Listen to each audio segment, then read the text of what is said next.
BC సంఘం రాష్ట్ర అధ్యక్షులు అంచు యాదవ్ ఆధ్వర్యంలో ఆర్ట్స్ కళాశాల ప్రాంగణంలో సమావేశం నిర్వహించారు.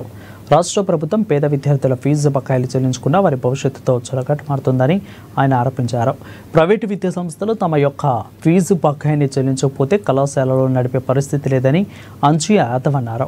ఇక రాష్ట్ర ప్రభుత్వం తక్షణమే స్పందించి ఫీజు బకాయిలను చెల్లించాలని డిమాండ్ చేశారు.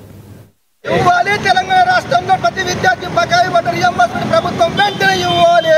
ఈ రోజున్నటువంటి రాష్ట్ర ప్రభుత్వం దాదాపుగా 9,000 కోట్ల రూపాయల బకాయిల్ని ఈ రోజు కూడా యాజమాన్యాలకు చెల్లించకుండా విద్యార్థుల యొక్క ఖాతాలో ఆ డబ్బులు రియంబర్స్మెంట్ కింద జమ చేయకుండా ఉంటే ఈ రోజు విద్యార్థులు మొత్తం కూడా కోర్సు కంప్లీట్ అయిన తర్వాత సర్టిఫికెట్స్ తీసుకునే ప్రయత్నం చేస్తే అటు యాజమాన్యాలు కాలేజీలు నడపలేక మేము సర్టిఫికెట్లు ఇవ్వలేము, మాకు రియంబర్స్మెంట్ రాలేదని చెప్పి విద్యార్థుల సర్టిఫికెట్లు ఆపుతున్నటువంటి పరిస్థితి.